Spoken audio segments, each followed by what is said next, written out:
because, as much as we advocate for like, we want to have, better Asian representation in D&D and things like that, and like the big games, right? We also need to highlight Asian stories and Asian themes being used in indie games and other systems like that. And this is why we're going to be talking about a very special game today called For Our Family. So I want to start the story 2019, Big Bad Con. I got to meet, one of our guests here, Anthony. We met at that con, and I remember that we went out for pho. And I still remember the photo, the selfie that we all took. And we were just like, I remember it's just like, yo, you're Asian, I'm Asian, bunch of other Asian people, let's go get Asian food. And that's just how it happened, right? That's just how it happened. And I remember like talking with you and you saying like, yeah, I have this like hack of For the Queen called For My Family. And you told me about it and I was like, no disrespect or anything to anybody else. This sounds way better than the original to me because it resonated with me so deeply.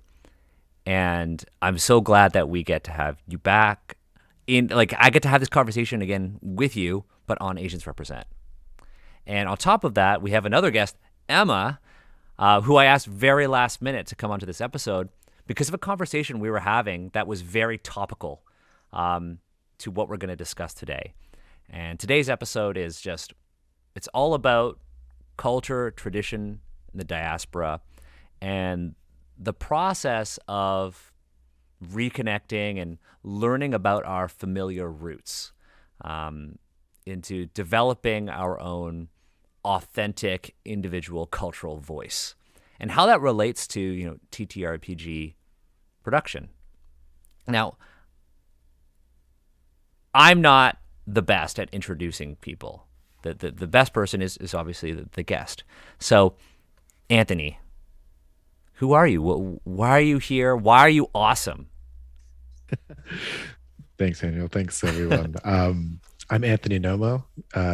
My pronouns are he, they, and I'm a game designer and a design educator game design educator and internet hype person. So, yeah, like this is something that I've been dealing with like my whole life and something that's really drawn to me, like making. And I'm just really stoked to be here to talk about it with y'all. Yeah, I'm hyped to just your game's on Kickstarter right now as of like this It recording, is. and it's crushing it. So I'm excited, to just learn more about it and what you've kind of changed. Now, for those who are tune in regularly to Asians Represent, Emma, but for people who may be watching this on the Kickstarter page for our family, or just tuning in right now, Emma, who are you? What do you do? Yeah. Yes. Hello. I'm Emma. I am here too. um, I'm actually an archaeologist, which is how I know Daniel. But more and more, I've been doing stuff in the TTRPG world. So started out with Asians Rep doing a 40-hour read through of the L5R5E core rulebook. Oh yeah, Yeah. that was the thing. And then have continued on since various episodes, including the one on mixed race that aired in October, which was a great experience. I do sensitivity reading and cultural consultancy on Japanese topics, especially related to the past or history, since I'm an archaeologist, that's what I do, as well as pop culture references and the history of perceptions of Japanese society and culture in the West in particular. Yeah, I mean, Yeah, I think slowly working away on maybe producing my own TTRPG stuff at some point. Yeah. it needs to happen, right?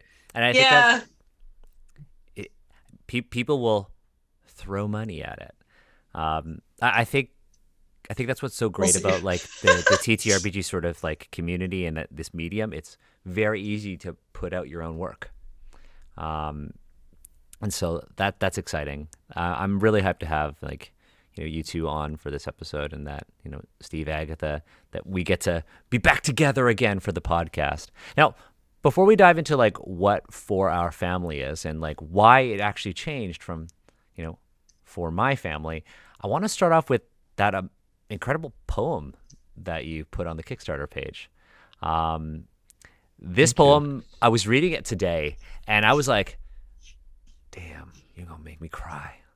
And it says, half heart in the homeland, half heart here at home. Two tongues split between our lips, not one to call our own.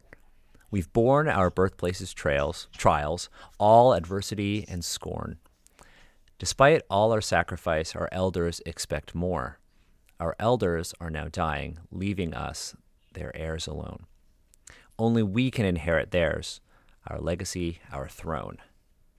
And I was like, damn, that's beautiful. It's beautiful. And it all comes from a really interesting game, For Our Family. So what is For Our Family about? If folks are familiar with For the Queen, it is a card-based storytelling game. But For Our Family has something, this extra layer that makes it special. So the general mechanics of the game is like you have a series of prompt cards that you pull and then you answer, and you go around the table, answer, taking turns, and you simultaneously build a world and your characters, exploring the relationship and exploring the relationship of your characters and whatever the main relationship is. With For the Queen, it's with the Queen. With For Our Family, it's with our elders. To kind of backtrack with it, like a lot of where it came from, I know it's I was raised on the East Coast of the United States, far away from my family, like scattered throughout the rest of the country, as well as back in the Philippines, and a primarily white suburban neighborhood. And I didn't really have a space to kind of explore and understand like the expectations that kind of were put upon me, right? My great Lolo very much wanted us to speak English and only English because we were American. And my parents were trying to like assimilate for like via like survival. Like at the same time, like I wasn't like Asian enough for a lot of the other Asians. I was like more overweight, so I didn't play sports. Like, thank God Pokemon came out when I was like 7. But it was like even to the point of being around like in that neighborhood, like a very well-meaning white person came in and it was just like scrunching her face when like my mom was cooking, and she's like, oh, what is that? And it just led to my mom then like over investing in like Yankee candles, and then slowly over the next like uh 15 years stopped cooking Filipino food altogether, and thus for special occasions. Like it's something where these questions and discussions like are really hard to kind of talk about and even identify. And I found that with the framework of Descended from the Queen games, you don't have to codify a lot of the identity into it. It's a game that is questions, and it's a game that is a conversation. And even though the like very base level, it's like you draw a card and you answer the prompt, the meat of the game comes from all the follow-up questions and the conversation that comes around that answer. And so when I found that I grew up with all these things I struggled with, like, and still struggle with to this day, having like a space that can be facilitated for a braver and a safer space for vulnerability to talk about these, I don't know, like these difficult topics that a lot of people who don't share this kind of identity or experience are much harder to relate to. Either you have to talk about like, you have to have like explanatory commas, like, oh, it's and over explain, and it takes a lot of energy. So I wanted to create an accessible experience, more like initially for me to kind of use this as an exploring a space for identity and belonging. But now through like 3 years of playtesting now, like really want to share it with everyone else because I know how helpful it can be and I know how effective, and I think it's a great game. Yeah, yeah, absolutely. Now, the original game that's still available on your itch page is called For My Yes. Family. So why did you change it to For Our Family? So good question. And one of the reasons I want to run this Kickstarter too is when I had it and I ran it at Big Bad Con 2019, it was very much like a relic of who I was at the time. And that was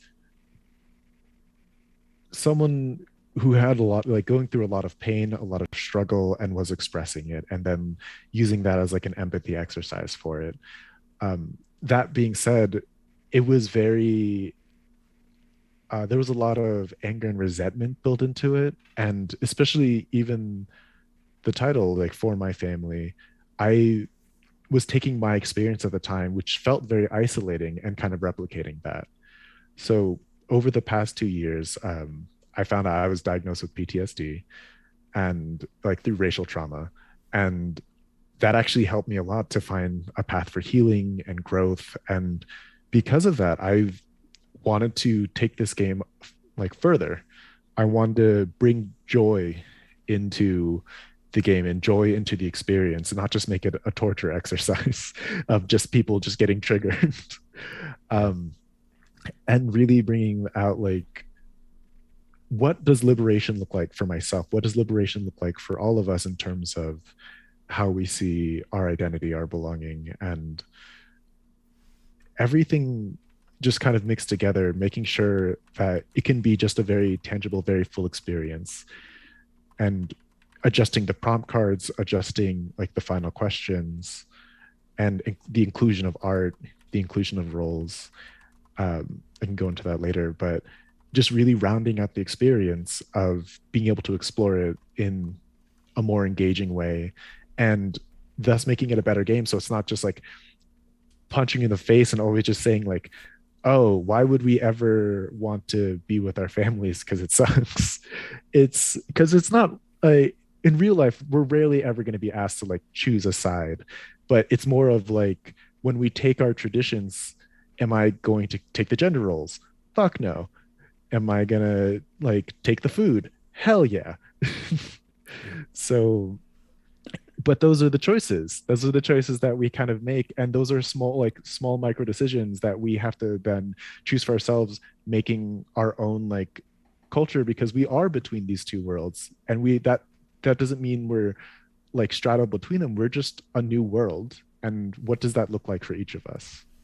So, Anthony, when you say that about like it's very rare where we'll be asked to kind of like choose between two worlds, and you're talking about the structure of Descended from the Queen game, right? Like where at Yes. the end, it's where in the original For the Queen, you're asked a question, spoiler alert, I guess, of like, do you save the queen or do you not? And so I guess a lot of Descended for the Queen games are also like that, where in the end, when you draw that card, that's when the game ends, and then you have to, each character would answer this question. So are you saying that then you've changed it? Okay, no, that's a good question. So what I've done is I haven't changed it. Something that I love about For the Queen and the Descendant from the Queen framework, like first off, I've been obsessed with it since I played with it in 2018. I even wrote a guide for it that's on my itch page, because like it's such a simple game, but it's so difficult to write for. It is. It is. It's so hard. Brilliant. It is brilliant. And one of the ways I've gotten into the design process of it is the prompt question should always be open. They shouldn't be binary. They shouldn't be yes or no. But the final question is binary, because that's one of the things that I wanted to focus on, because it's still a time box game between like 1 to 3 hours of play. And if you play again, or when you play again,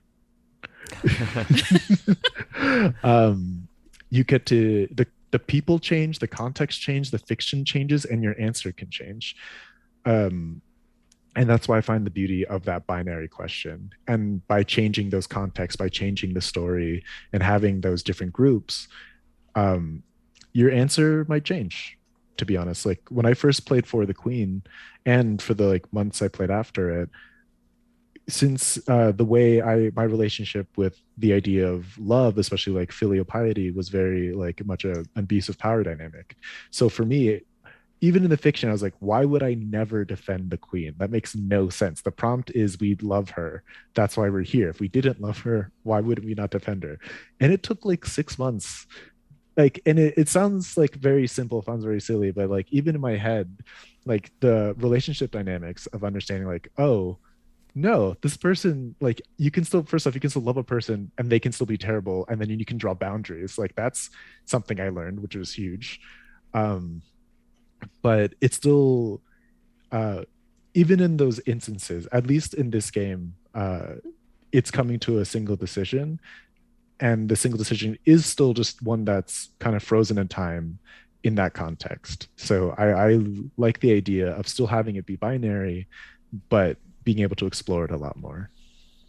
That's really cool. I'm excited to play it because we're gonna play it at the end of this month for Bubble Tea Book Club. So Woo!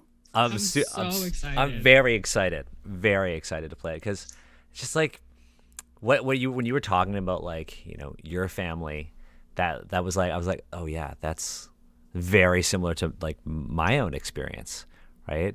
Like my dad was I was at my parents' place yesterday, and my dad was telling me about his like early Canadian experiences when he had come over, and there was this like language miscommunication, and my dad was like, yeah, when I was in grade 5, and he showed us this picture of him in grade 5. I was like, Dad, you have like you look like you're like 15 years old there, and like that person standing next to you in this like class photo, when you stand on the benches or you sit on the benches in the class photo, like that person looks like much older. Like, what is this? And my dad had to explain, like, yeah, when I first came to Canada, they put me in this like educational program with all these other immigrants. And they basically assigned us to like the same entry grade level. And when we were done that, they basically put us off into all of the other, like, our age appropriate grade levels, is what he said. And so my dad, we were basically, wait, so you were like in grade 5 and then you went straight into high school? And he was like, in a way, yes. What's really interesting is that, like, growing up, my dad has never really shed his Chinese culture. He has always been proud of eating Chinese food. He has always been proud of his, like, speaking Chinese publicly. He has never, in a way, tried to hide that or diminish his own culture. In fact, my dad, as a person, is something I really admire about him. Instead of diminishing his Chinese culture that he brought from his family and from the motherland, he has only added to it with his own experiences here in Canada. But my mom is a little bit different. My mom was born in Canada and grew up in restaurants because her father owned restaurants and all of that. And she saw the racism that they had to deal with, trying to open up a restaurant in like a white neighborhood, and things like that. So my mom very much didn't want to learn how to read or write Chinese. I don't think my mom knows how to write her own Chinese name. She can speak it, but she never like wanted to learn how to make Chinese food or really know about it. So when growing up in a very, very white community here in Toronto, I grew up, for any Canadians or Torontonians, I grew up in the High Park area of Toronto. It's a Ukrainian, like a historically Ukrainian area. And I was never really exposed to a lot of Chinese culture because my dad worked a lot, and my mom, who was at home with us, like in evenings and stuff like that, never really thought to introduce us to that because she considered our Chinese culture to be a disadvantage. And so growing up, I didn't want to be Chinese. And my mom tells a story about me being like when I was young and in elementary school, I came home crying. And when she asked why, I said, somebody called me a bad name. The teacher called me a bad name. And she said, what did the teacher call you? She said, the teacher called me Chinese. And I didn't understand what that was, right? And I resisted my culture for so long, right? I resisted learning about, our traditions. I resisted learning the language, eating the food for so long. I worked really hard to hide my culture. I worked really hard to blend in and be palatable to my peers outside of my family. And it wasn't really until my 20s that I was like, I feel this deep sense of regret. And since then have been working really hard to reconnect in my own way with my culture. And that feeling of regret very much influenced my academic career too. Because I was like, Emma, my master's is in Japanese archaeology. But I saw working in China as an opportunity to kind of connect more, and I had a chance to do it. So that's why I ended up studying Chinese archaeology, because of that guilt. Because I saw it as I can get paid to actually try to catch up while trying to also advance my career. And so these themes of guilt, these themes of belonging, this idea of being stuck between two worlds or in your own, and trying to get to the point where you feel, like you said, Anthony, where you feel you are in your own new world, not stuck between two, is something that I've constantly been working on. And so that's why I think it's really important to have these conversations on Asians Represent, because we see this in our Discord community too. We see folks, and there were conversations about this too during the mixed race representation episode, right?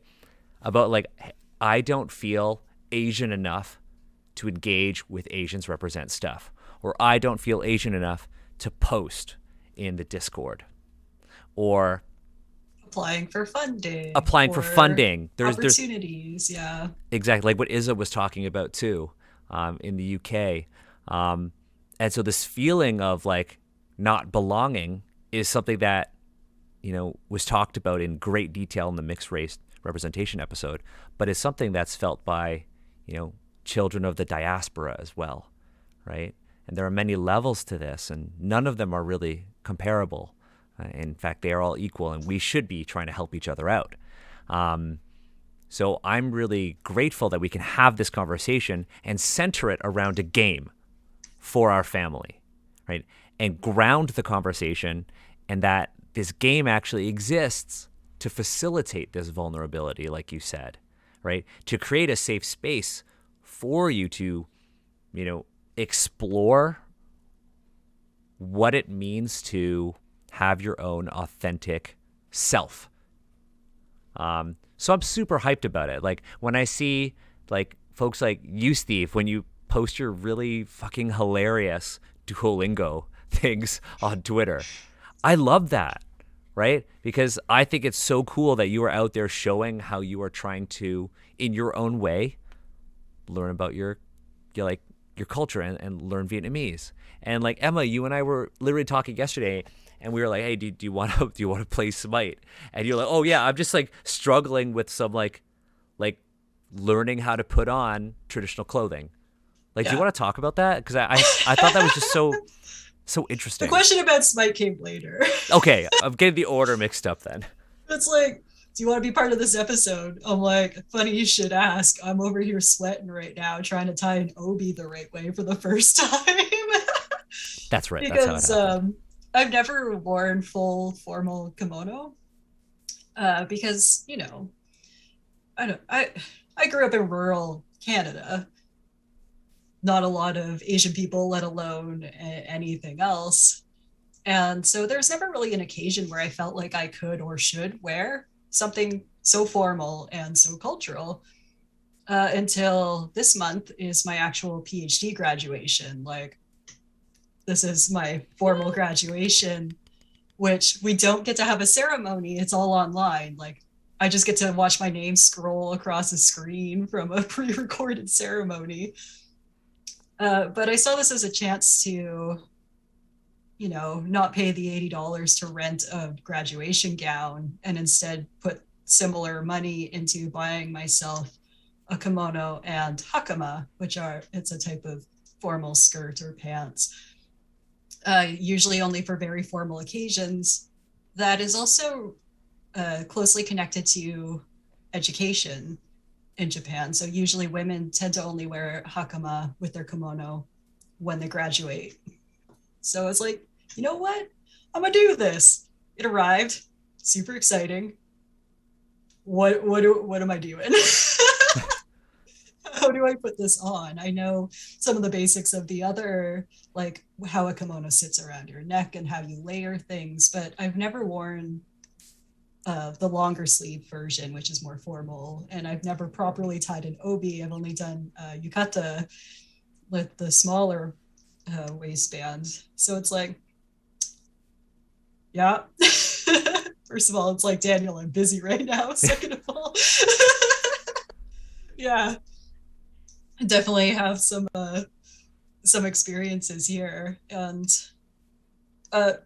definitely slightly different because, well, I'm mixed Japanese, so there's already some stuff going on there. I grew up very rural, so far away from the possibility of, you know, non-white stuff, more or less. So it's been a journey. I'm curious. Just like keeps going. you learning to tie the obi, like, did you get help from anyone that you knew, or was this kind of like you just had to search it up online to? No, my family, like if we do events, I don't think I've ever seen any of my Japanese family in like full kimono and obi. I don't know if I've seen any Japanese Canadians actually, based on like events and things I've gone to, which is interesting because like my mom did a really good job for being like English Canadian with making some things available. She tried to learn a lot of everyday Japanese Canadian foods, and not just because she liked them, but because she, I don't know, it was part of our life as a whole family. And my dad was fairly disconnected from all of it. My grandparents and my older Japanese relatives are very much Japanese Canadian, even though my grandmother and a bunch of them actually came from Japan. They don't say I'm Japanese. They're like, I'm Canadian. And Japanese Canadian community and culture is quite different from Japan, primarily because of the internment and the treatment around World War II. That's a defining aspect of the Japanese Canadian experience that just doesn't exist in Japan. So we see this divergence, at least for my family, and it kind of guides how we think about things. But yeah, I don't know. I think a lot of people have struggled with this idea of being really interested in aspects of their heritage and culture, but then not knowing how to implement that in their lives, or feeling like it's inappropriate to do these things or lay some sort of claim on it. But I think because of the way my parents raised me, the fact that I did see the Japanese Canadian community growing up, as well as my English side, which was a little more all over the place all the time anyways, I think I got pretty stubborn about my cultural connections when I was in grade school, when I had that realization that I was different than the other kids and that no one knew anything about Japan or Japanese stuff. And I went through phases where I was annoyed because then it became almost my responsibility to be that person. Like I would have people telling me that I wasn't Japanese or that I wasn't what I said I was, but yet at the same time I was expected to perform certain aspects of being non-white or being a certain culture. But I think all of that combined with when I started studying anthropology and learning terms and concepts and reading other people's experiences, I just became really stubborn about the fact that no, this is who I am. There are all of these things that go into who I am. Like the Japanese stuff has always been there. The English stuff has always been there. I'm from rural Ontario. That's a culture in its own. And now here I am in a big city, part of an academic system, and that's a culture in its own. Like I'm a person who goes to Japan, which for some settings, like that's a thing in itself. And it's all just become totally interconnected. And yeah, yeah, I don't know. I still have my moments though where I'm like, do I get to say these things or do these things? And yeah. Yeah. Steve? Having spoken with a lot of other people, Emma, I think your experience as well, these are definitely stories I hear like all the time, and everyone's kind of navigation through it is unique and both beautiful and tragic at the same time, because I see myself resonating with certain parts. Other parts I don't resonate with necessarily, but I do understand. Like I can see, I can picture myself going through a situation like Emma, you're describing, like looking at a kimono and just like, now you have to put this on. And like, I got secondhand anxiety of the idea of just like looking at a piece of clothing and being like, I have no fucking clue what to do with this. Like, I know it goes on my body, but like, I have no idea what to do. Yeah. And also, this isn't just for mixed people or like diaspora, but I look at this traditional clothing and think I don't have the body for it. I don't think I have a stereotypical Japanese woman's body. And so there's this moment too of like, is this even going to work? But it's like, shut up, brain. Yeah. Clothing goes on body. We make this work. Actually, Anthony, you mentioned, you know, growing up as like a fat kid and like what that means and whatnot. That had a big impact on kind of my growing up and the way I navigated my identity and things like that. And I just want to highlight that because I think a lot of people would resonate with that intersectionality of like our society's fat phobia, as well as like the racial institutions that all affect how a child, because like we were children, understand our place both with like within our family, our society, and the other communities as a whole. So all that to say, this is getting good. This is getting deep. Yeah, like we said, like this is not going to be your typical Asians Represent episode where we're sharing facts or dissecting something. We're sharing stories, right? I did want to share one story because Daniel brought up like the funniness of like the Duolingo and like, so I mask a lot of my discomfort and sometimes my pain with humor because that's like a very common coping mechanism. The Duolingo stuff that I post where I'm like, oh, hilarious, like things that Duolingo is things here. One thing I don't post about because I think it's not worth sharing and I think it's not part of my brand, which is a whole other thing to unpack, is that my parents and I cannot connect over Duolingo. The lessons of Duolingo and the Vietnamese that they speak are night and day. They can kind of understand it. And apparently, speaking with other Vietnamese diaspora folk, the Vietnamese in Duolingo isn't super great because it actually switches dialects on you without telling you and avoids certain nuances and whatnot. So what actually ends up happening is as a learner, you'll learn certain patterns of like pronouns and other ways to address people. But those ways of addressing people lack the nuance of who they are in relation to you. And as you actually get to like the higher levels, the system actually assumes you just understand that if this person is romantically involved with you, that you should use this you pronoun to refer to them, like a term of endearment. Whereas you've been learning this entire time, this very neutral, cold way, professional way of referring to people. but the system won't actually tell you the context there. Instead, it will just fail you. Mm. And like that system, that like way of thinking about things, that was very jarring. And then when I talked to my parents about it, they couldn't describe really what was happening, because the way they learned Vietnamese, of course, was learning through the experiences and culturally and societally, like the way to navigate it. And it's just like, that's just how it is. I can't really describe it. It's like second nature to them. And then that both created like a connection between us, but also further a divide in certain ways. And that's, again, part of that tragedy and beauty of these things we're talking about, in my opinion. Yeah.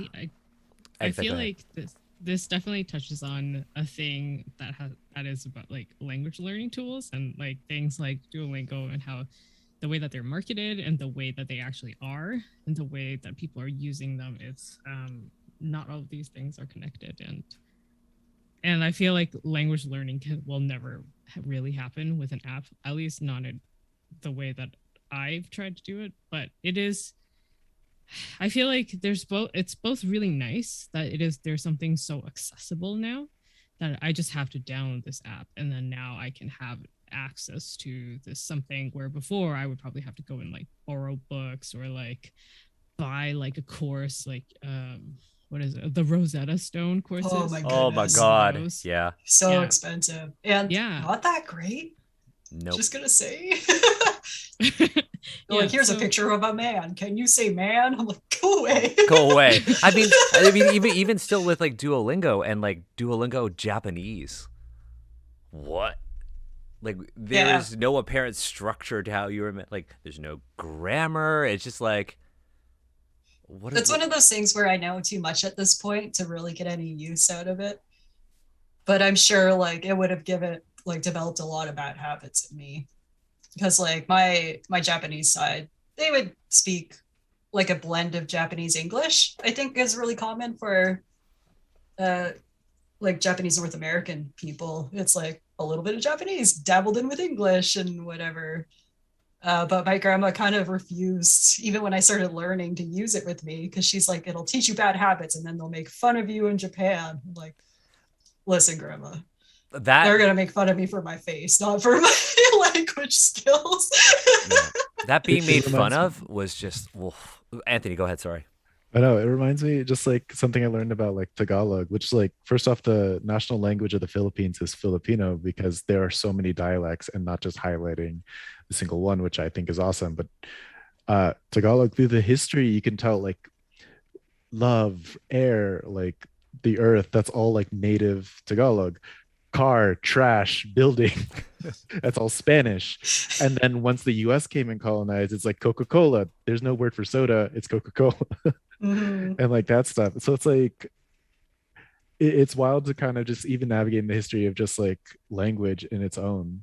I just avoided Duolingo in general because I'm lazy. But I like my Tagalog came back to me when I got to visit a few years ago. But I realized that my Tagalog level was like toddler Tagalog. So I could hang out with my nieces.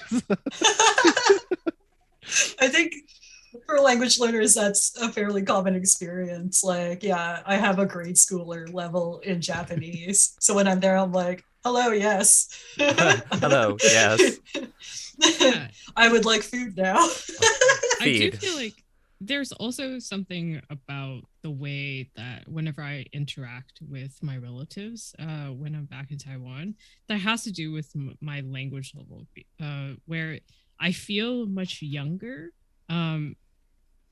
because I can only communicate like a very young person could, and there's also, and like I don't understand a lot of the cultural nuances. Like I don't know how I'm supposed to act in a specific way in this specific situation. Like if they're like, here is my gift to you, am I supposed to take it? Am I supposed to say no? Am I supposed to say no 2 times and then accept it if they keep insisting? Or like I don't know. And because of that, I always feel like a child whenever I'm like with those relatives. And I feel like that also contributes to this kind of like strangeness of relationship between people who are third culture kids, or children of the diaspora, Yeah. and your like your heritage, because it's you are never quite an adult, and they also feel like they can't treat you like an adult because you don't know things, right? And it's like,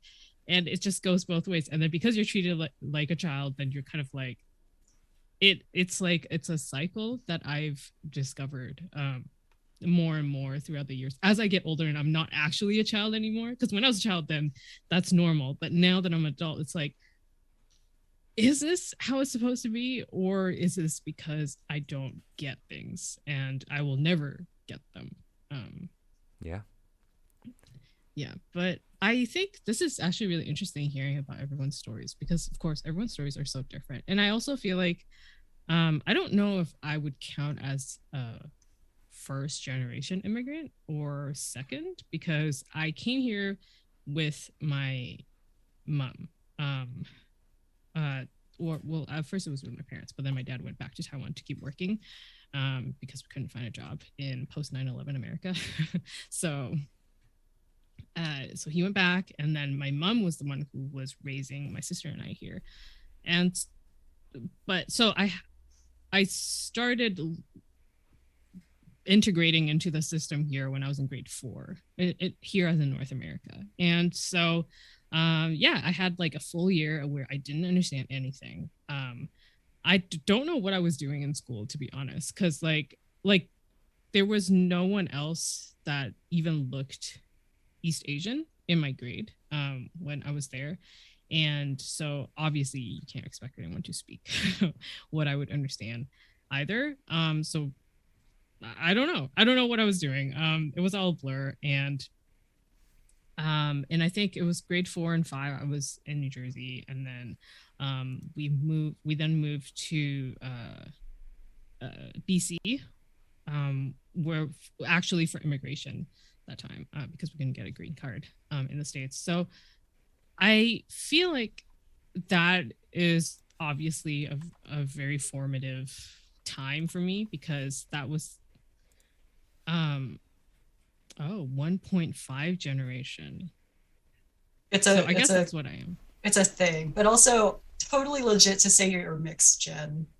Yeah.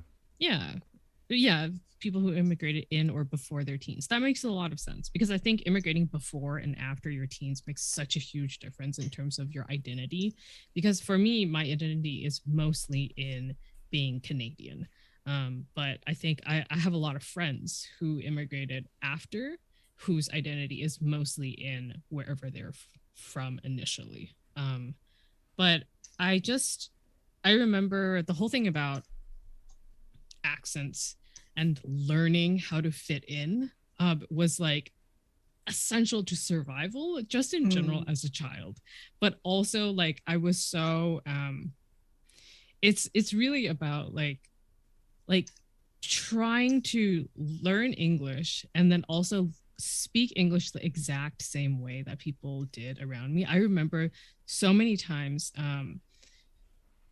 that I would listen to the way people said a specific word, and it was different from like in BC from the way that they said it in New Jersey. But it didn't, like, for me, I was just like, oh, I need to change it right away. Or like the way that, it's just like regional differences between like certain things that you refer to. For example, you say sneakers or you say runners, or some beanie or toque. Like, or pencil crayons versus coloring pencils. Just things like that. But they were so important to me, I remember, because actually there was a time where I had a classmate who would always like single me out and be like, "You're American, go back to America," and I'd be like, "I'm not American, they didn't want me." But oh my god, oh my god, wow, that's Agatha. Yeah, but it was like it was also like really, I felt like I was always on like just on the edge of being ostracized for being an actual outsider. So like fitting in was more than, like, because you're a kid and kids are, sorry, there's cat hair on my face. Kids are cruel, and you need to fit in. Mhm. But it was Mhm. also because like I need to fit in to this society, to this thing that I think is the world that I'm currently living in. So I feel like um I think this is probably very normal for like most people who immigrated at around this age, and probably moved around a lot because you always need to find new places to rent, things like that. And there's something about the fact that I always still end up picking up slang wherever I'm at. And I know that this is normal and that you just kind of integrate language the way that it's just through a cultural osmosis the longer you live in a place. But I catch myself doing it very intentionally because it's just so like I can't not do it because it's been ingrained in me that this is a part of like social survival, is to when you first go to a place to be very quiet and observe and then listen to the way that people talk and then try to talk the way that they do. You know how to use Chugi? What? What? Good question. I don't know. I heard it on TikTok. I don't Oh. know what it is, and it scares me. I have not been on TikTok yet. It is. It is. We have bait. an Asians Represent TikTok account that has nothing on We it. do. But you could follow We do. us. What is it, Agatha? AZ and his rep? Asians Represent on TikTok. There you go. That's how much is being used. That's how much is AZ being used. I think it's AZNS rep, right? Like we Just wanted like it this to be Twitch the channel, same. I Yeah. think. Yeah. Okay. No, I'm calling it right now. All you millennials out there, you older millennials, Chugi is bait. Do not take that bait. Like avoid that. Wow. Try to change the topic. Oh. So I don't understand this Steve. stuff. Steve is educating us. You just triggered my survival instinct, Anthony. So now I need to know. I need to know. What is does this? mean? This will come back for a bubble tea book club at the end of the month to find out what Agatha learned. So I gotta say this. Report. So there's like talking about like school. A big thing for me associated with this shame is any of you ever get called like, oh, you're a banana? You ever get called Mhm. that? You're like, I Coconut. have because definitely I'm been called brown. that. oh yeah, Nah, I just have coconut. people straight up telling me I'm white when it's convenient for Yeah, them. I'm just like, I used to wear it as a badge of pride. me too. Mm. I used to really resonate with it because I thought it would make people like me more. I used to be like, oh, that's my thing, right? Like I went to the high school that I went to was like 90% Chinese. And I was like the one who didn't speak Chinese. Oh, that sucks. And I like stood out like a sore thumb.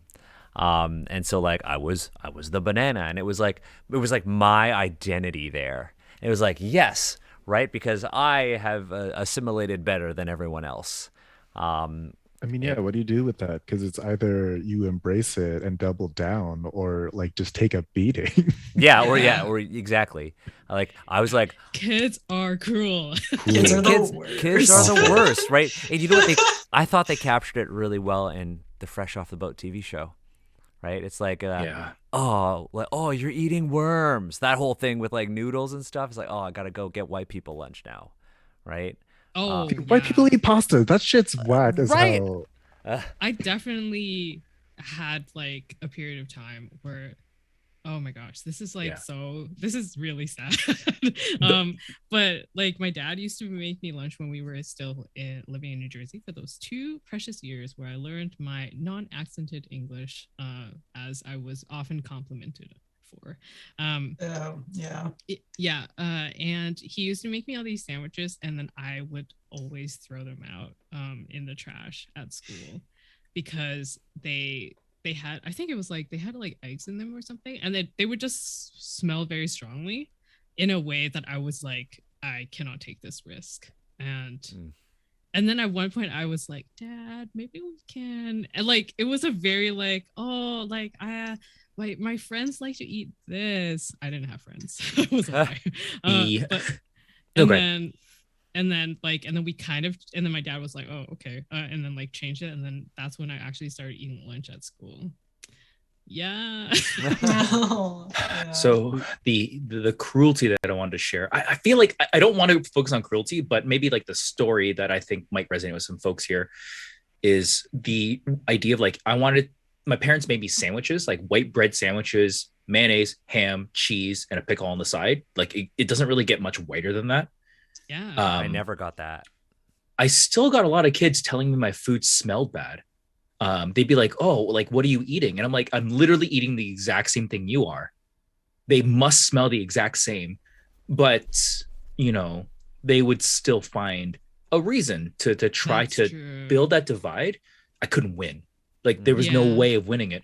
And to bring it back, that banana identity, the idea like I was white on the inside, stuff like that totally told me like I can try to pretend to be white on the inside, but like whatever is on the inside of me is what it is.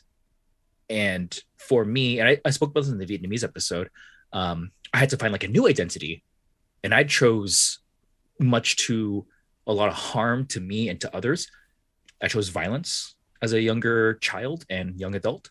I chose to identify my Vietnamese side with war and violence. And that had a lot of unpacking that I had to do in my 20s and even now in my 30s.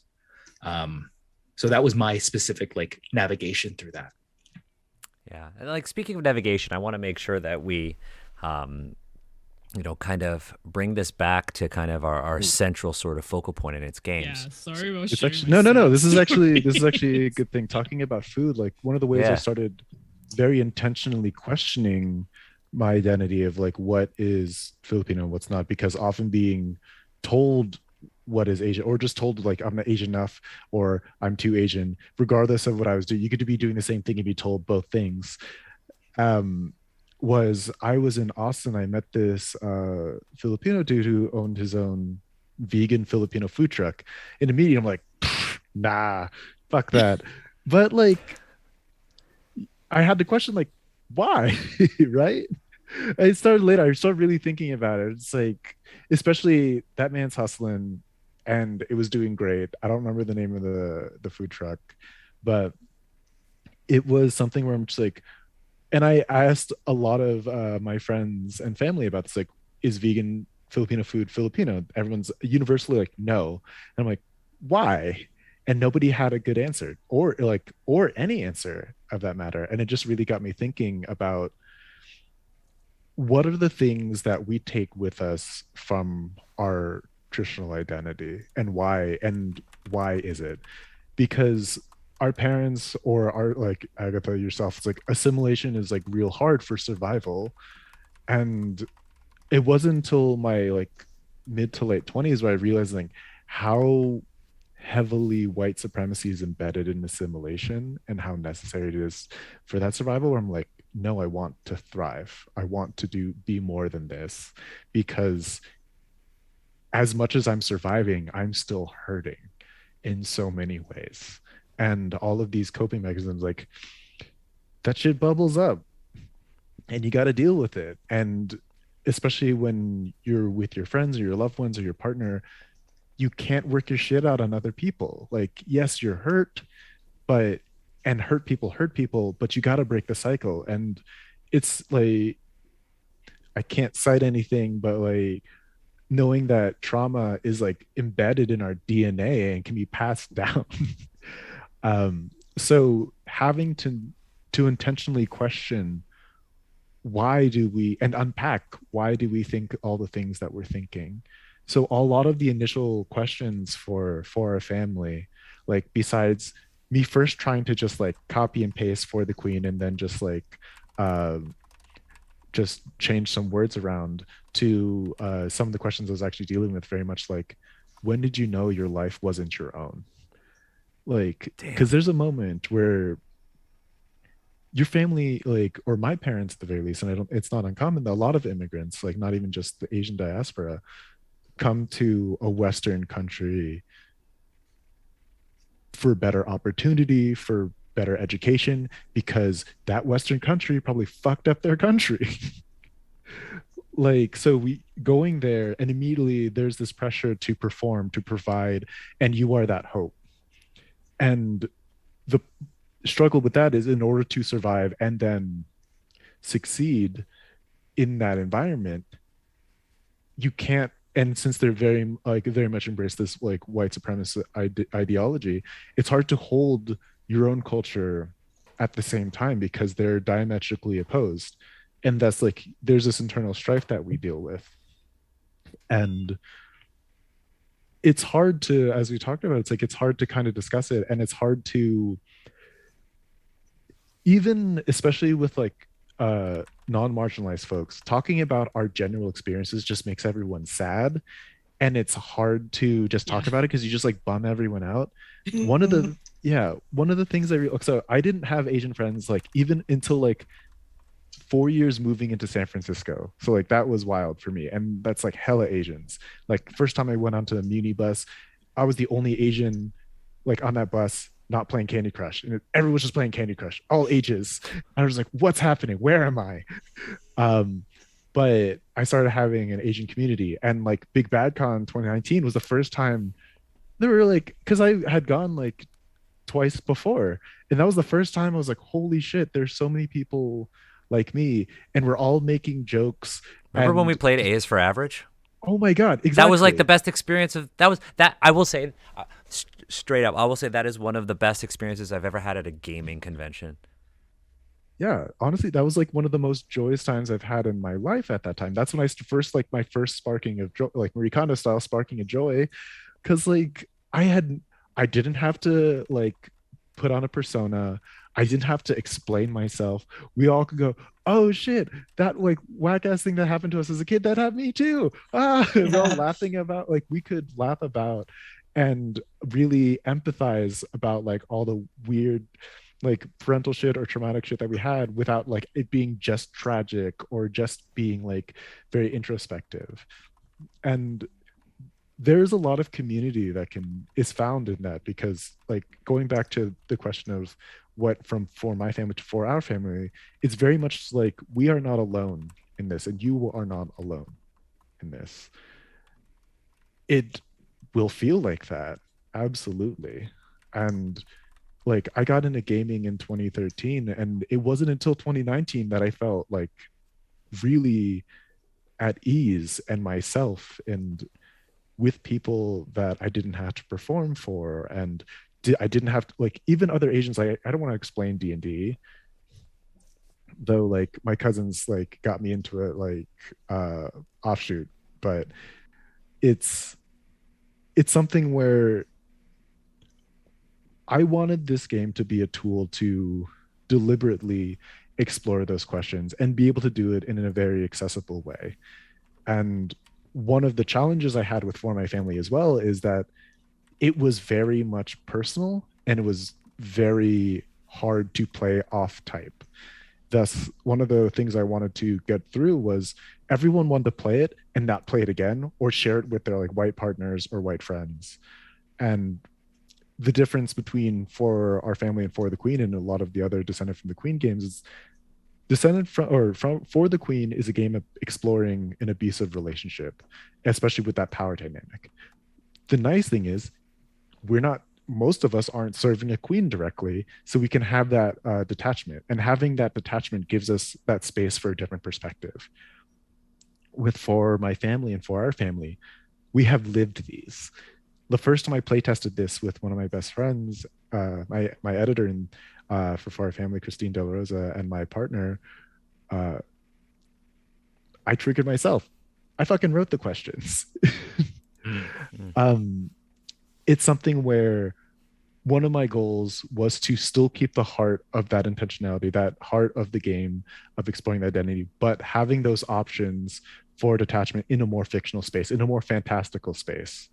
So one of the design solutions I went with was hiring some international illustrators to paint these incredible scenes, like a little bit different. And my prompt to them was like, here is this like wild mood board. Take a look and draw what you believe like culture is with some sort of fantastical element. Like what would a scene be? And you could ask like a couple of questions, but I really wanted to keep it vague because just like my prompts to the art, and my creative briefs, I really want the prompts and answers to these questions to be up to interpretation. Because even how, if I answer the same questions that are in both games, like the way I would answer them in 2019 are completely different to how I would answer them now, and much less like just changing the groups, but having that space to be able to at least have an anchor with the art, to kind of have a fictional anchor. Because first off, role playing, especially for new people and new gamers, is so hard, because there's like, first, play is so necessary in our lives, and as an adult when we're told to stop playing, stop pretending, stop imagining, um there's kind of a block there. But so all, like, people do just kind of play from what they know. So having that art there as an anchor to kind of reference, and just answering questions, is super accessible. The other thing I wanted to introduce came from one of my latest playtests, where I lent my editor a prototype of the game to play when she traveled with like her group of friends or friends of friends, and just kind of confirming how difficult it was for them to play off of type of what they know. But the thing is, like, the even from there, they said that the best feedback was like they've never had a space to talk about that before, which is wild. And they were all Asians or like, and all marginalized genders, and they don't like talk about that stuff. And like, I guess another part of like Asian culture across like all of our cultures is like not talking about a lot of things. Yep. Is just kind of living with it. So one of the things I want to do with the game is come up with these role cards. I call them how they see us, because it's not who you are, it's how you're labeled. And each of these cards, they they just have another prompt on them. They just have another leading question that frames like what kind of person the elders and the family see you as. So like, I wanted to have very grounded ones, like the exalted. You're the favorite, you're the eldest, you're the baby, you're the fuck up, you're someone who has done well and then like fallen off, and you're kind of like that warning. But then I want to have more fantastical things that can still be kind of like still be grounded, which is like the chosen one, which is very much like, you can take that very much as like any sort of like mythic, like legendary chosen person. Or it's someone that's like, oh no, you're the one who's supposed to do this, you have a destiny to become, like, fulfill this purpose and this career path. As well as the curse, which easily a lot of people can feel cursed, but I wanted the curse to be something very deliberate of, they seem like they're seen as like a result of the elders decisions, and they have to bear the kind of the consequence, the perceived consequence of the elders' decisions. So giving those options of role cards can, well, without having like a full character creation thing, at least lets people, gives people the option to deliberately lean in or play off type. And that can help provide more context and provide that detachment in order to explore these really difficult questions, to be honest. Like, none of, one of the things I pride like my designer for our family is like every question is like a haymaker. But I do think it sparks a lot of just thought, and I don't think it's meant to just be a torture machine. It's meant to just spark discussion and introspection in that matter. Yeah, I love that that whole idea of like having alibis, basically, right? Like having a more fantastical. It actually kind of reminds me of Bluebeard's Bride, which is really Yes. about Incredible game. exploring such deeply personal and painful topics, but it's so fantastical in nature as well. So then, like, you are able to have like form that kind of emotional and psychological distance that is necessary because you're not actually in therapy. But I think it's super cool that because I think there's so much art and so much like writing that has come out of people exploring their identity within this specific situation. I mean, in general, Absolutely. but also like about being a child of immigrants, about finding your identity through by wading through trauma, generational trauma, things like that, right? But all of it is very like one-sided in a way, where like, yes, I will engage with this other person's journey by reading this novel or these series of novels where they explore the same thing over and over again. Or I can go and look at an exhibit. I can experience it. The most that you can do is, I think at this point, is like VR kind of things where you get to like pick up objects.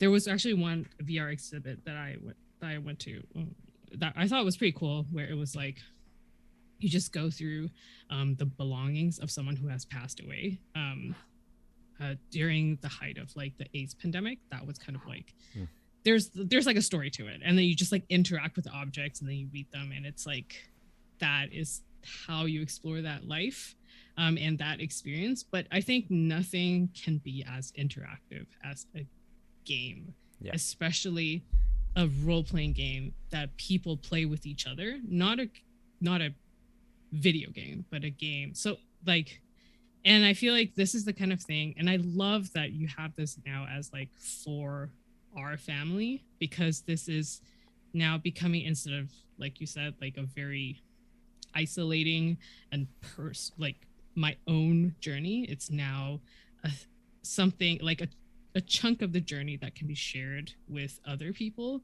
And I find that super cool. And I think this is a great direction that I'm seeing a lot of tabletop role-playing games and LARPs to a certain extent, where we're now exploring these aspects that were before only like in quote unquote high art, but it's now like in the gaming space. And I think I'm really excited to see more of this happening. And not gonna lie, when like in the middle of the stream, I like went and like backed like Kickstarter. I was like, I'm literally just gonna right, I've queued it up to back after this. I'm gonna do it afterwards. Thank you. Wait, so like here's the thing, even with what y'all are doing Gotta with get that Dungeons physical and tier. Asians. Oh hell yeah. Yeah. same. I Yeah, gotta was have like, y'all know I like cards. Yo, yeah, I need to. this shit is real and it's shit. nice. Oh, okay. And I also, when I was looking through the Kickstarter, I saw Yeah. like Mahar is one of the artists. Yeah, so Ah. No, I gotta. Mahar actually did the backs for the cards back in 2019. And like they were my first artist, and they were a friend that I made at Big Bad Con. And where they we quite met. and just exactly. That's what, just like all the Asians did. It was so good.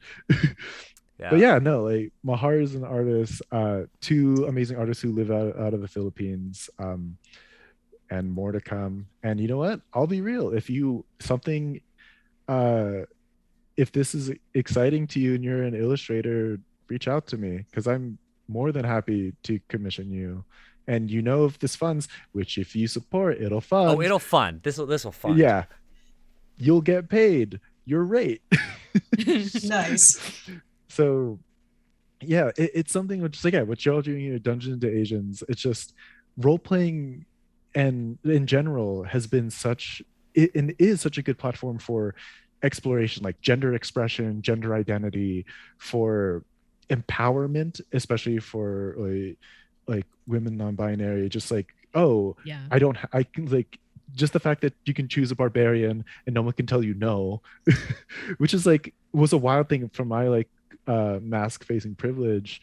But the idea of like, it is incredibly accessible. It's right now the best medium to do this especially in a communal group, because it's still a very social exercise. I mean, I will say, like, I think Bluebeard's Bride is incredible, and my favorite designers are like Banana Chan, Johnny, and like Alex Roberts, because they are able to take those and be able to put it in a more fictional space. I'm not there yet as a designer, and I'm certainly not there yet as a person. So this is the closest I'm able to get for now. Um, but it's something that those experiences to be able to explore in role playing is amazing because, and one of the reasons I want to have this be very a GM-less game, a very like, story-driven game, is because when I was first trying to design like an RPG about exploring identity, certain codifying certain rules or codifying a setting felt really like I was drawing a line in the sand when I didn't know where the lines were. And for me, just in general, why I love Descended from the Queen games and other story games or all these new indie games that are coming out that are dope as hell. There's so much cognitive load that lands on the GM or lands on the players or both. And I think as adults with schedules and friends with kids, like I think it's either you sink a lot of time and one person just becomes the person. I found that in the design of games and like releasing a PDF, like one person reads it and then tells everyone else. Like I've been very lucky and very blessed in being able to like onboard like 40, 50 people in the past like 8 years. Not all of them stay with it, but they all have like fun and they actually get to have this new experience, and then they can understand and kind of open up to other like media like this stuff. But yeah, it's just very much I wanted to have something that is very emotional and takes you to a very vulnerable space, but isn't something that requires a lot of intellectual preparation. Yeah.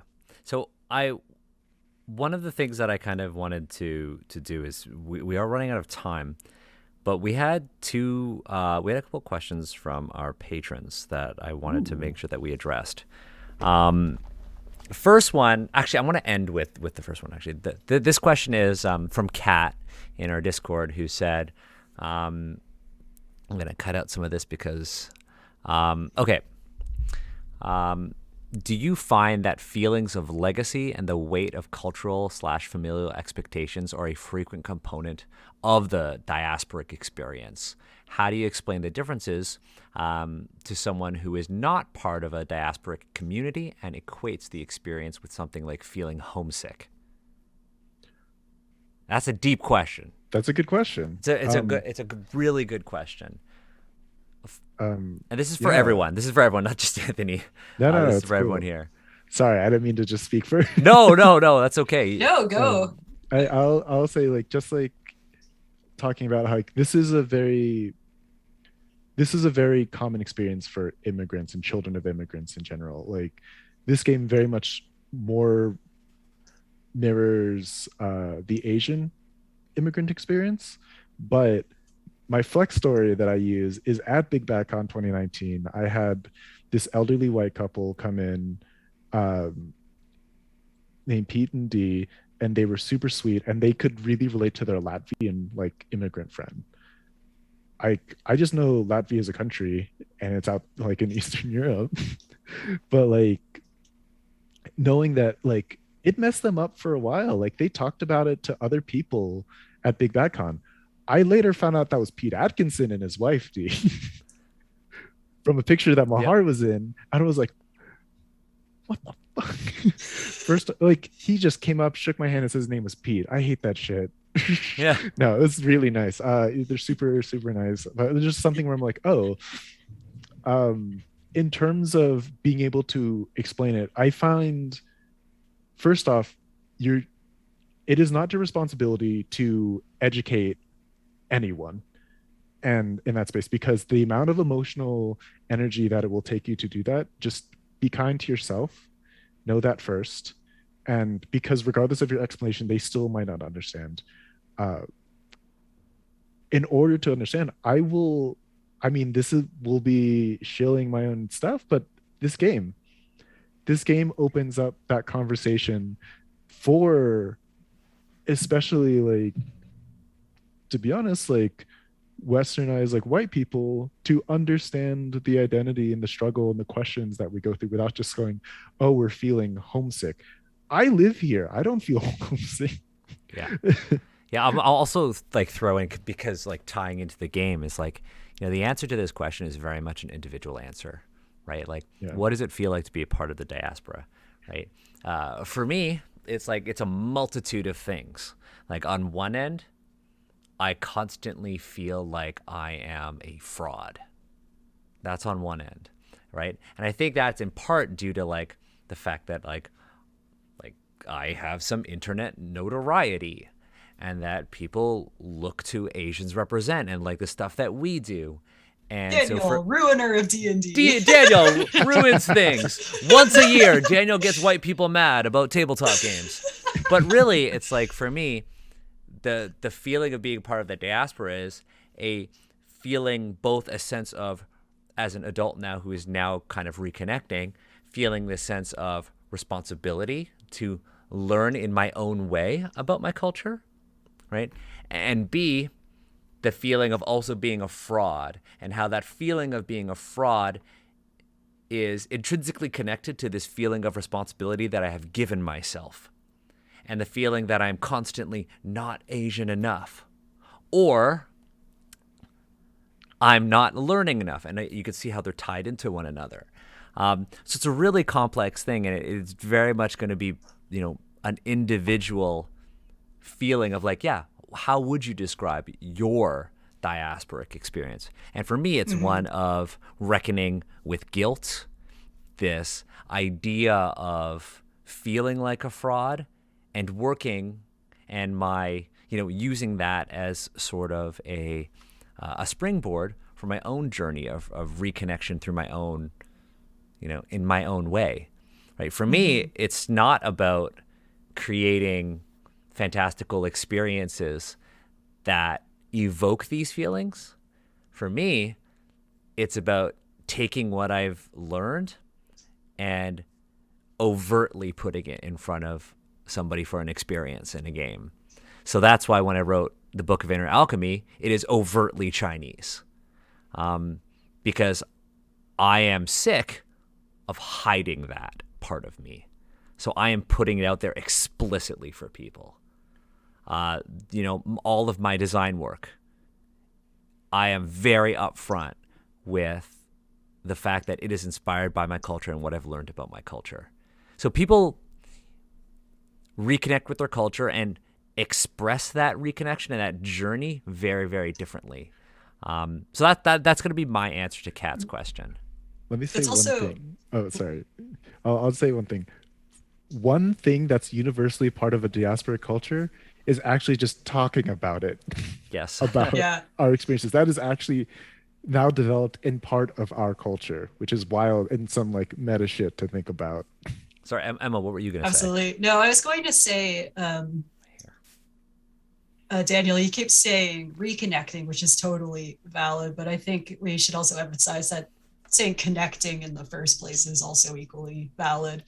And this kind of ties into that concept of, does the diasporic experience just feel like constantly being homesick? And Anthony, you said it really well. It's like, no, I'm from here.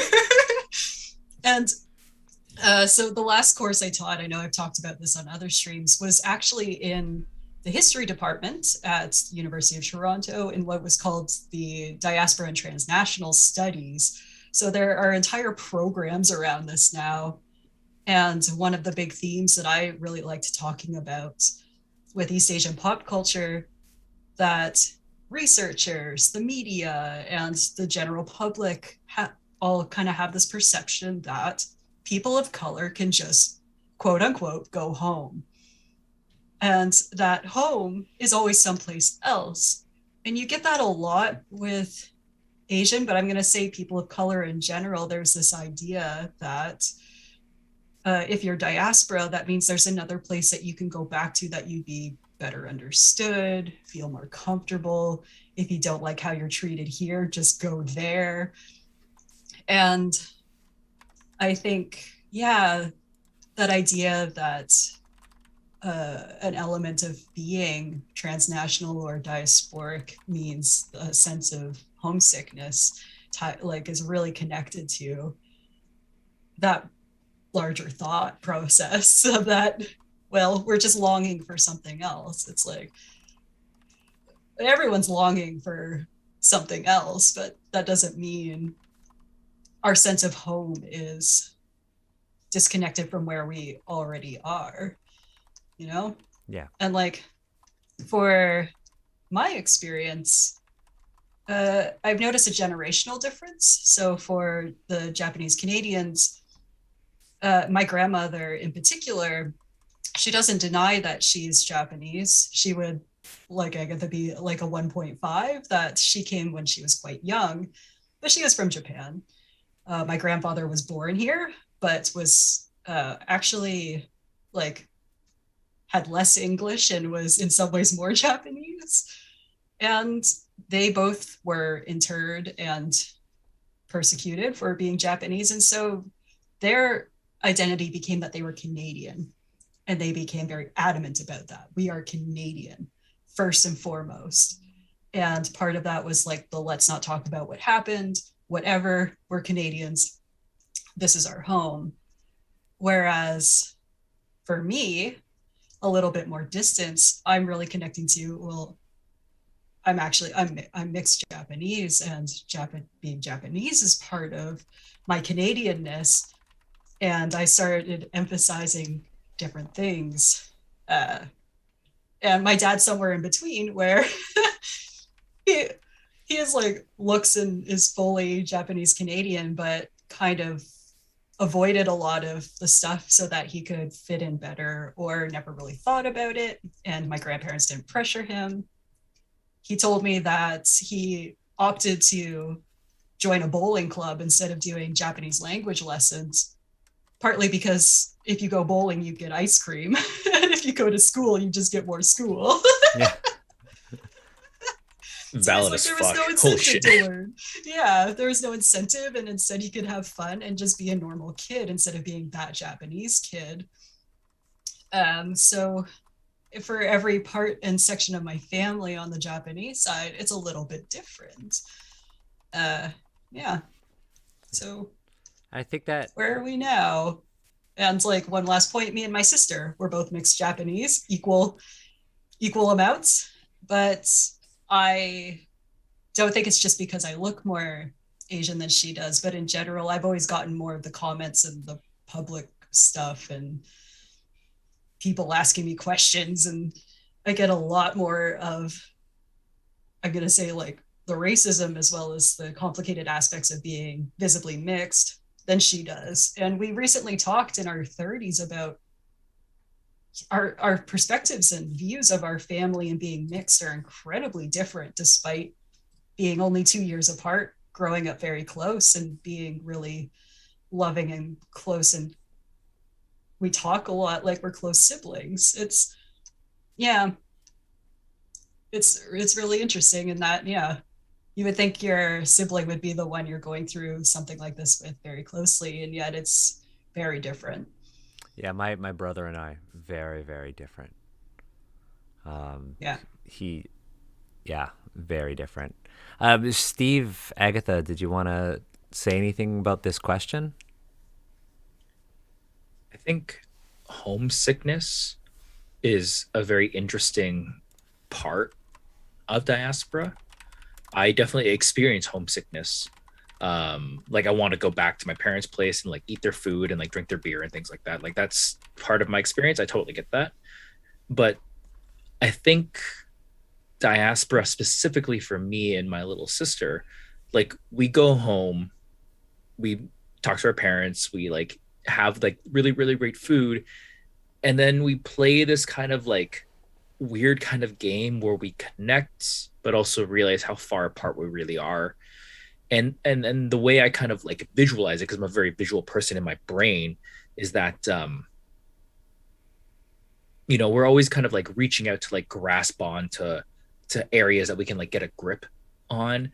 And it always feels like every time we grab onto something, because we only have two hands, we've had to let go of something else or realize that it's actually much further than we thought it was. And I think that experience of constantly trying to navigate, word of the day, constantly trying to like figure out, pieces we want to try to grab onto for now that make us feel belonging to our family or culture or whatever, spectrum we want to talk about for that time. That struggle and that nuance and that very complex thing that has no answer, I feel like that is a much broader and both broader and specific experience when talking about homesickness. So I don't have a really good answer. I think Diaspora for me is one of those things where if you're experiencing it, this is my experience, when you hear it and described to you, it can just resonate with you, and then you know it. And that's tough in a platform like this where I'm trying to show people my experience and share my experience and try to educate people, when really for me internally it's just kind of I knew when I knew, and I know that diaspora and homesickness are different, and I'm going to do a fairly poor job in explaining the specific differences of it. But I can tell you that I'm being as honest as I possibly can. Yeah, it's a conversation, right? Yeah. Agatha, what about you? The way that I would really pinpoint the nuance of this experience or this discussion is the time when I cried watching Black Panther, which is when Killmonger took the flower drug thing. I don't know what it is called. And then how you take it and then you hallucinate seeing your father in your homeland. And for Killmonger, it was the apartment. From the beginning of the movie. Yep. Yeah, the Oakland apartment. Yeah. Thank you, Oakland. I was like, where's Yeah. the apartment? Okay, in Oakland. And that's where. And then you still see that kind of Technicolor sky outside of the window of that apartment. That shows that this is the homeland that he dreams of. I feel like that is the moment that we are talking about, which is you're always searching for something, but at the same time, home is already there in your heart. Can I add on to that? Because in Disney's What If, there is a Killmonger story. And in that story, when he takes the drug to go back to the homeland, because of circumstance, he doesn't go back to Oakland. He goes back to that tree that T'Challa went to. But his experience with that is much more violent and aggressive. And that has many, many layers to it. I don't know specifically if the writers had in mind that it would be that layered in it, but I think that a lot of people would look at that, myself included, and see that, yeah, it's complex because both are homelands. Both can be homelands at the same time. There's another really interesting diasporic story that Disney's told in recently. Obviously, for me, Black Panther is the pinnacle of MCU storytelling right now. It's the best one, right? There's something for everybody there, but the story hits on so many different social issues in a very accessible way. But I think a really interesting diasporic story that a lot of people aren't talking about is actually that of The Mandalorian. That one is an incredible story because it is literally about a people whose planet was colonized and they were displaced. And you have one person, Din Djarin, who he himself was displaced and adopted by this culture, the Mandalorian culture. And he has this understanding of what it means to be a Mandalorian. And throughout the series, the first 2 seasons, he begins to kind of interact with other people who have had different experiences with their shared warrior, in this case, warrior culture. And he has this idea of this is Mandalorian creed, and this is the way, and this is what we do. And then he meets Mandalorians who are no, that's not what we do. And it's a very interesting story if you look at the Mandalorian from this perspective. So I encourage going back. That said, That said, we do have one other one other question from one of our patrons, Ravi. And what I actually saved this one for last because I think it's kind of like another one to kind of ease us into it. Because I do want to check in. How are we all doing? How are we all feeling? This is a tough topic, right? And it's like emotionally, it's a lot. Okay, How cool. are you doing? I'm doing great because I have been wanting to talk about this my entire life, and it took making our own show to do it, right? Yes. Right. But the question is, Ravi wrote on Discord, my questions mostly boil down to where did you / are you going to begin the process? Also, any recommendations for finding sources that are not family? Right. So where did you start? Like for me, I mean, I talked about that. It was an academic sort of thing, right? I had this structured starting point, and then it kind of allowed me to, build a base. Right now, for me, it's actually media. Like as Agatha knows, like I'm watching like fuck tons of like Chinese media, right? I'm just really into it right now. And so it's kind of shifted from that academic sort of lens to more of a pop culture one. If it's like specific tangibles, I actually have a book. I know, Emma, you have it too because you recommended it to me. It's literally called Chinese Diaspora. It's a collection of academic like essays on the Chinese diaspora in North America from an archaeological perspective. It's a very interesting book, and surprisingly, despite its subject matter, is highly accessible. The book is like $30, which for an academic book is so cheap. Pennies. Pennies.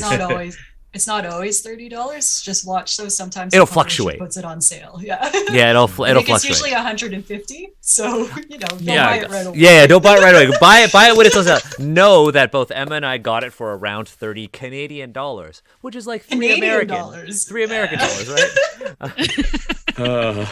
Canadian currency. Yeah, our ice coins. Yeah. So for me, it was like my starting point was really like, academics, then media, but also like going to cultural centers and museums. A big one was actually going to New York, to the Museum of Chinese in America in on Manhattan. And it was just kind of like seeing these stories, and learning about people who historically are much closer to me than the folks who I was studying academically. So for me, it was like visiting museums and going to cultural centers. Depending on where you are, like hopefully you got one where you are. But look it up. Many of them have online resources now. They do Zoom meetings. It's pretty cool. So I would turn there if because the caveat in this question is not family. So what about the rest of you? Like we talked about apps and stuff for learning language, but let's talk about like the things that aren't language. Yeah. So I immediately jump in. The thing that I think really helped me kind of start the conversation internally so I could have it externally was YouTube, but specifically YouTube cooking channels. Looking up how to like make certain Vietnamese dishes. Vietnamese dishes by nature are very cross-cultural and whatnot. And it was definitely like a very interesting, valuable, but discomforting experience to watch someone make a dish that I grew up with, that I know, and I watch them make it. I'm like, you're fucking this up. This is fucking terrible.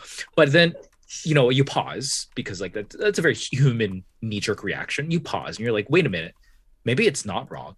Like maybe that specific way of doing that is exactly right. And maybe the way I know of doing it is also exactly right. Now I gotta unpack some stuff. And that is one of the vectors of which I have approached this particular conversation. Also, because of that, it encourages me to order from local restaurants and get some delicious food. So I win on all fronts there. Nice. How about Anthony? How about you?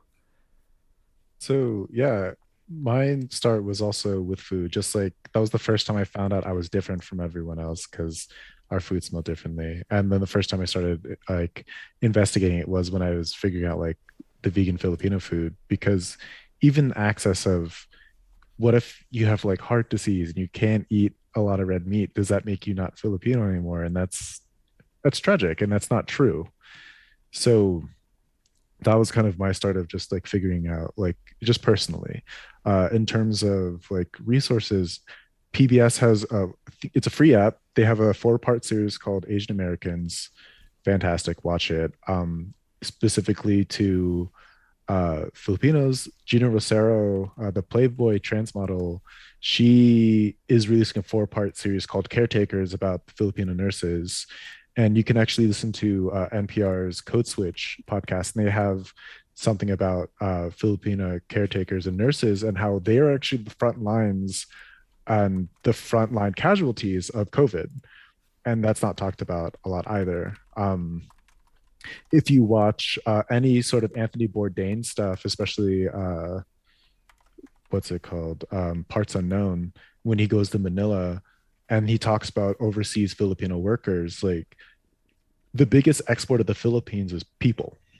So you can actually learn a lot by just watching like travel shows. You can learn a lot by like watching these education series that honestly are just getting really well produced, and they're telling really, really good stories. And yeah, it's interesting to know that understanding how people spread, like especially with food, like I'm trying to reconnect a lot with food, but something that I learned was everyone who came, like especially to the West or the Americas specifically, like they didn't necessarily know how to cook because they all had caretakers because they actually could afford to immigrate.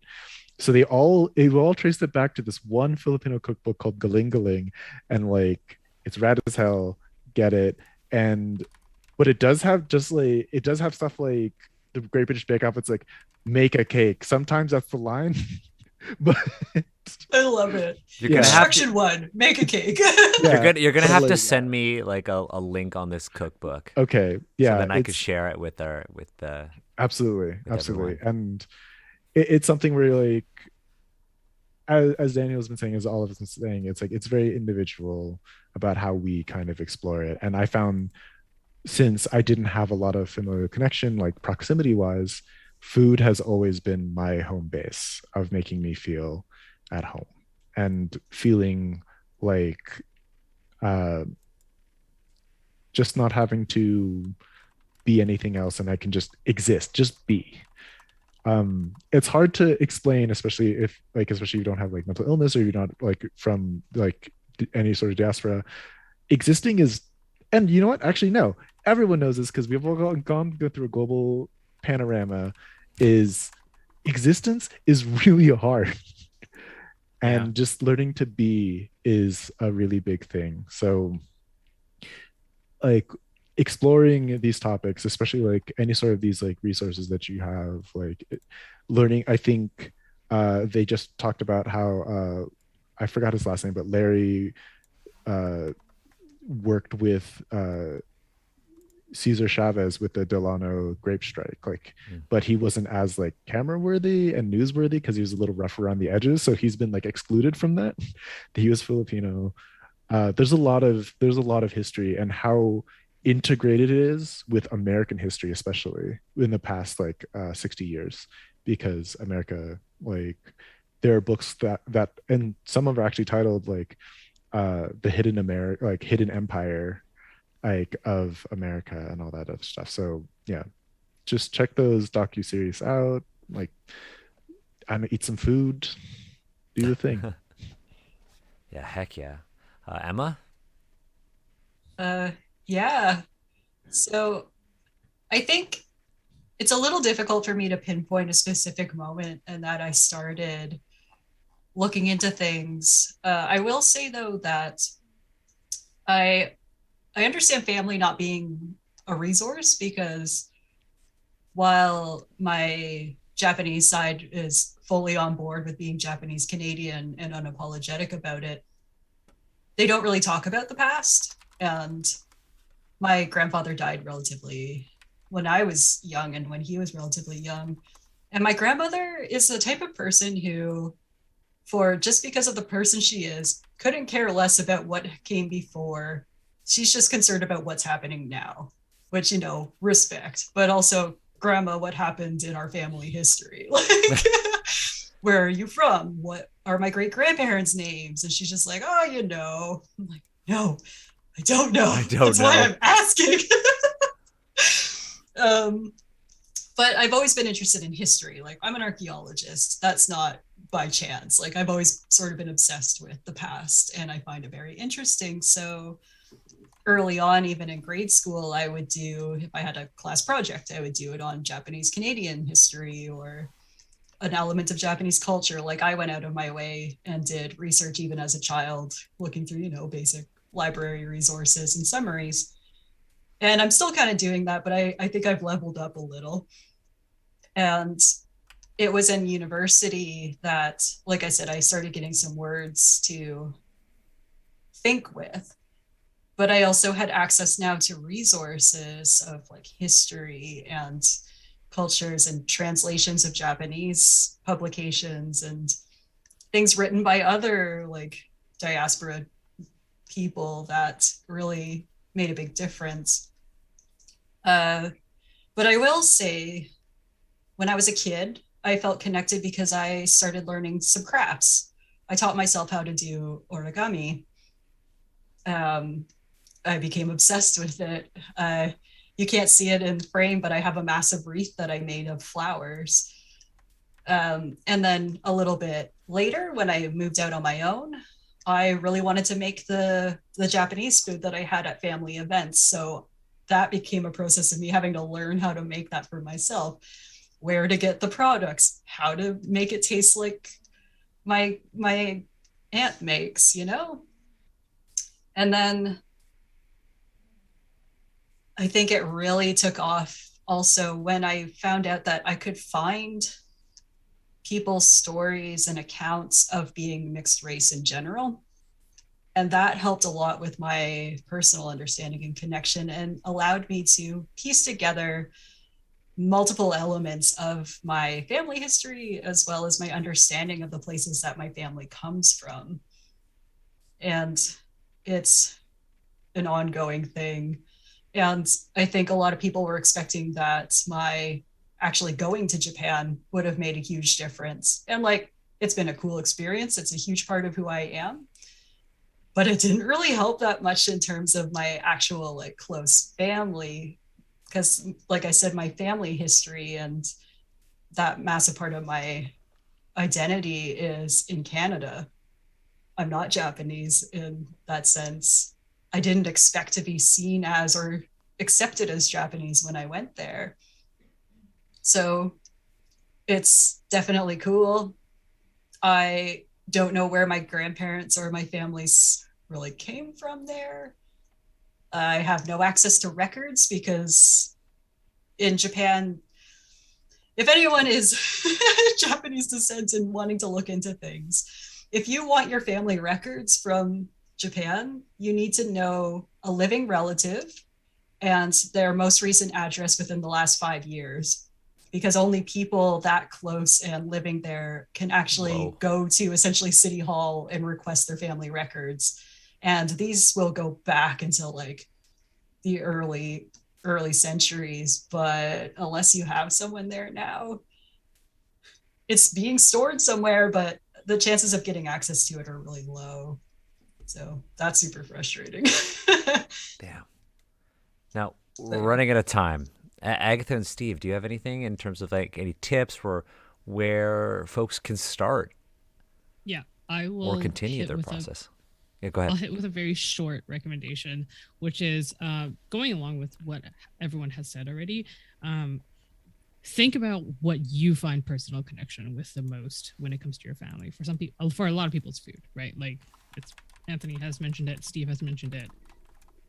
If that's what it is, go with that. Like think of things that maybe you've seen that are interesting about your culture that you're like, that maybe you didn't experience yourself, but then you're like, oh, like that aspect is very interesting to me.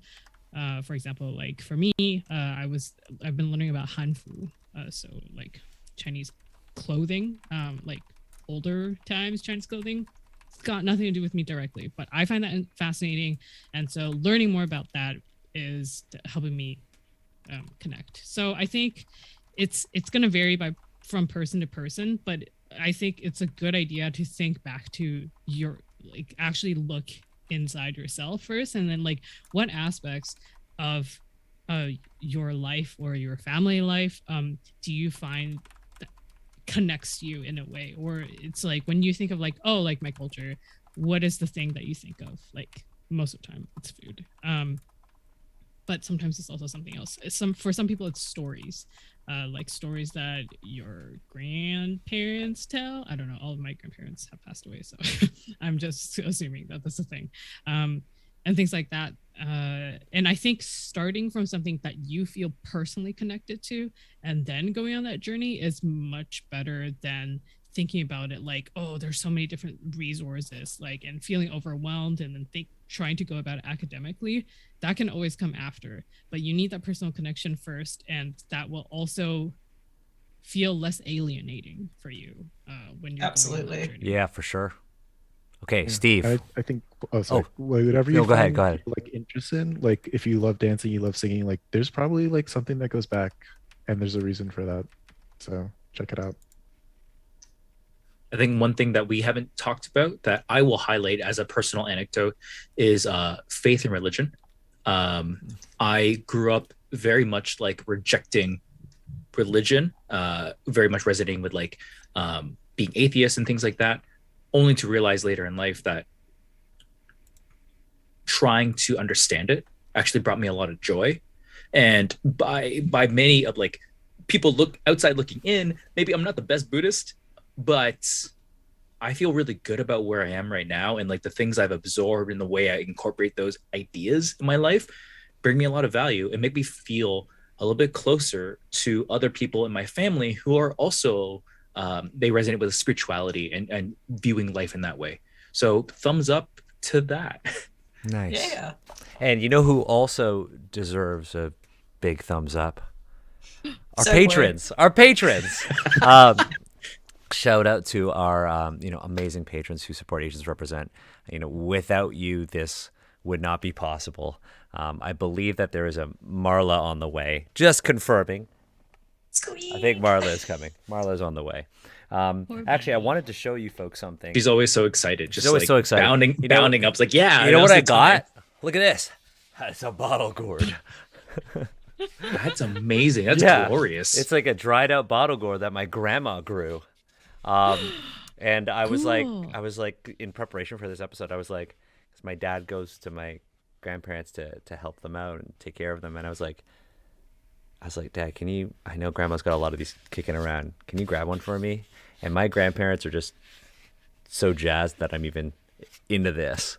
Last time I saw my grandparents, I wore this jacket from a brand called BB Sama, and it had like a Chinese looking tiger on the back. It's like a bomber.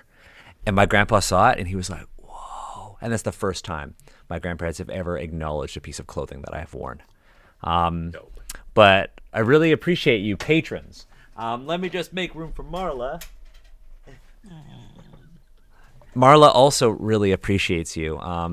Shout out to, all of our, disciple patrons. Hey, Marla, you want to say hi to everyone here? Say hi to Anthony for the first time. Oh gosh, wow, Oh my she goodness. hated that.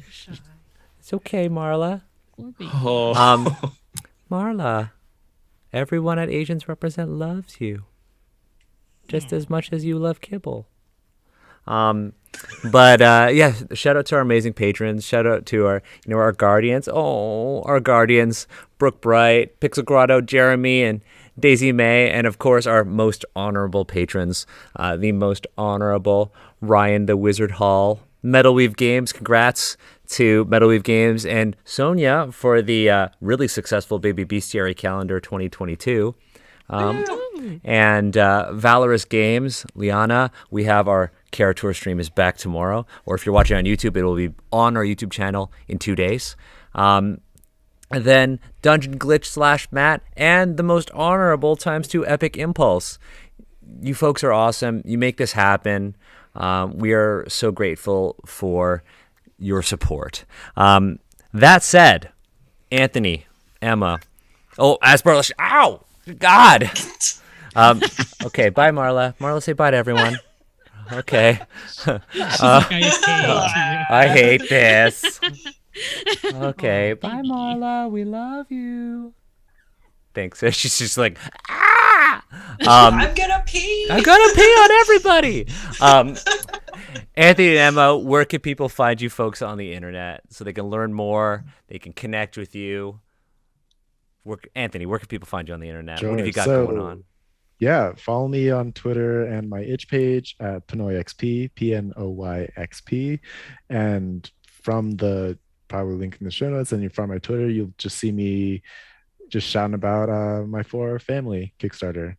Heck yeah. Please back it. And if you're interested in design, you can back this and you can get For My Family and the Descendants of the Queen framework. You can actually kind of map my design process from that too. Yo, that's hype. How about you, Emma?